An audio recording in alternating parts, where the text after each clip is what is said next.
You can make $8,000 a day seal coating, and in this video, my buddy Chris is going to take us through a recent job that he did, how he got it, how he priced it, the upsells, as well as everything that went wrong. So that way, if this is a service that you're thinking about adding to your business, you can know all of the good stuff as well as all of the bad. But if you'd like to learn more from Chris in person, be sure to check out the first link in the comment section and the description. That is going to be a form to in-person training with Chris. And if you can't make it in person, don't worry. Check out the second link in the comment section description. That is going to be to the How to Stripe course, where Chris is going to walk you through everything you need to know in order to build a profitable parking lot striping business. But without further ado, let's go ahead and jump into the video. All right, Chris, so let's start off by just telling us a little bit about this job, how you landed it, and what it's kind of comprised of. Yeah, we landed this job from something that we teach within the How to Stripe course. That is how to locate decision makers by utilizing county assessors maps. It has been beneficial and really revolutionary in our business because it has allowed us to bypass gatekeepers and then contact decision makers directly by utilizing this specific methodology. So when we got in contact with this customer, initially he owned a Little Caesars franchise with 37 locations.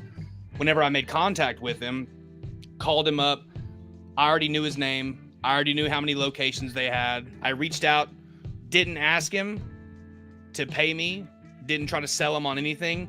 I simply made contact and I said, hey, I love the product. I'd love to stripe one of your locations for free. Won't charge you anything.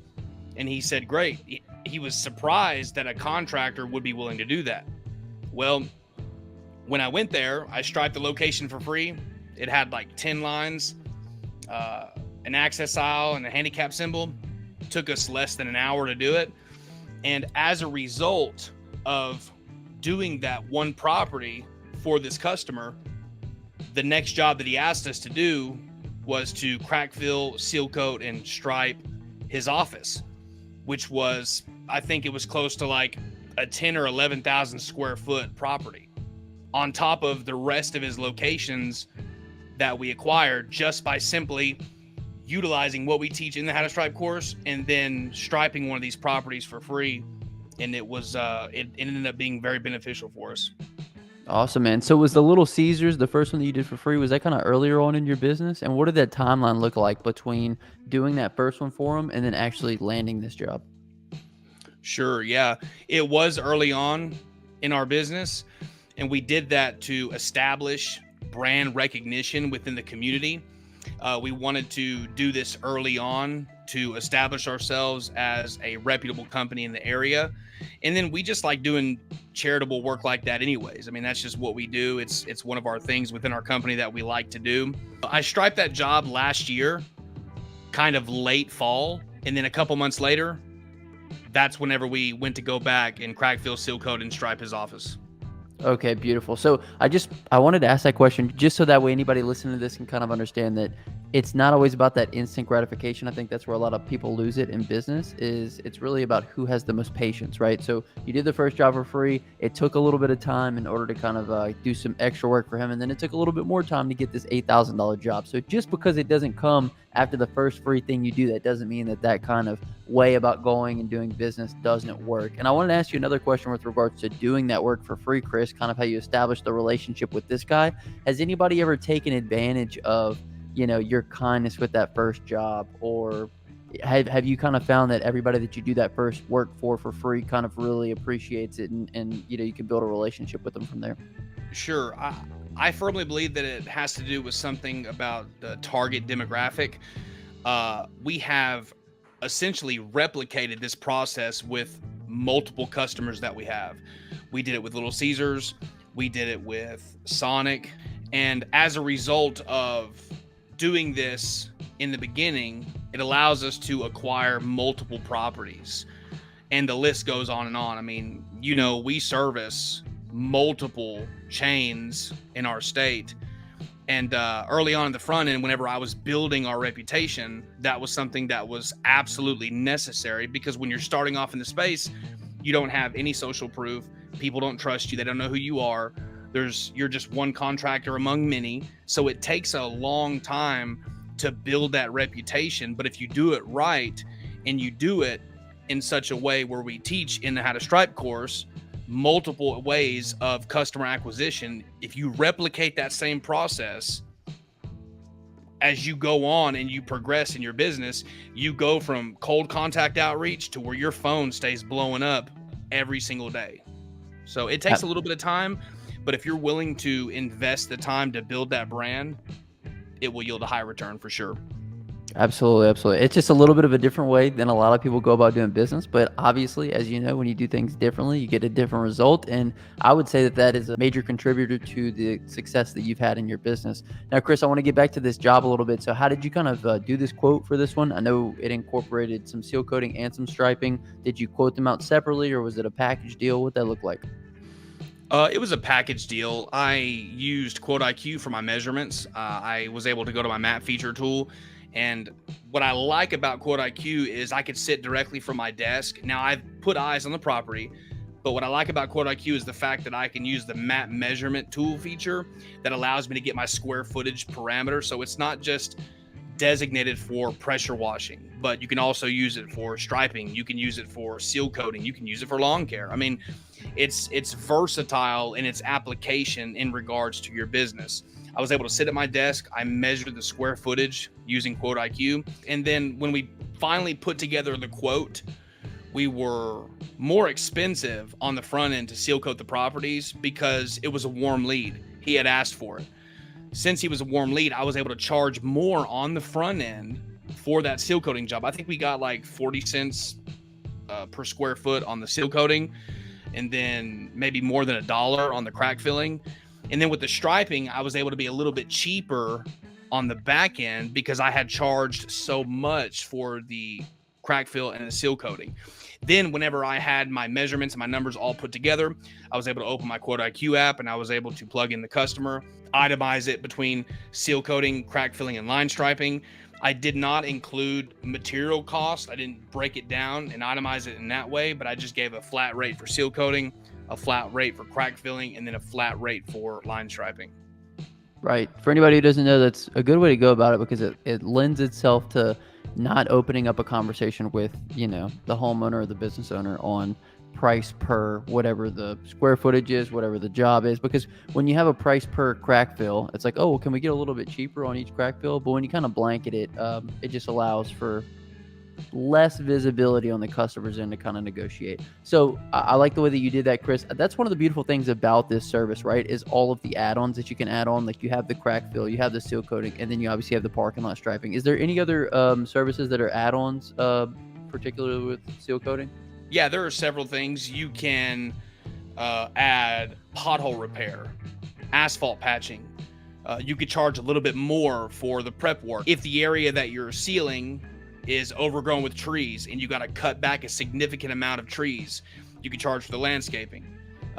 There are, whether there's wheel stop installation, broken wheel stops, wheel stop repair, signage installation.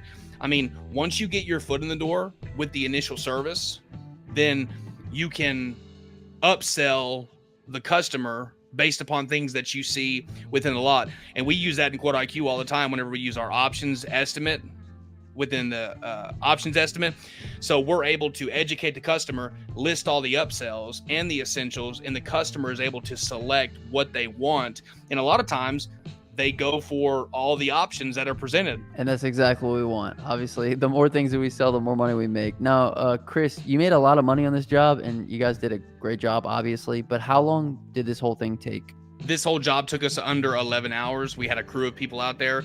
It took a significant amount of time for the prep work. We got a power broom and we got a torch where we cleaned out the cracks in the grass. That's really what took the longest, was the prep work and then the crack filling. Because once we fired up the seal coating tank, I mean, it probably took less than an hour to spray all that. And then, so that took a little bit amount of time. Then we had to let it cure, obviously. And then we had to come back once it was cured and then stripe it. So all together, to finish that project, it was over $8,000 and it took us a little under 11 hours. Okay, awesome, man. And so obviously it looks pretty easy from the video that we're watching, but tell me, what's the hardest part about seal coating? Yeah, there are a lot of things that are very difficult about it because you want to make sure that there's proper adhesion of the sealer, right? So if the surface area is not prepped correctly, that sealer will not bond to the asphalt. It's not like one of those things where you could just go out, kind of maybe brush off the asphalt real quick, lay down the sealer, and then hope it sticks. If it's not properly cleaned, then it will not properly adhere to the surface, which means that it's going to come up. And the last thing you want to do is sell a job for $8,000, and then your material cost is $900, and then you got to go out and tell the customer, sorry, I didn't properly prep the area, and then I got to fork over another $900 in supply cost, because then you're paying double for the job.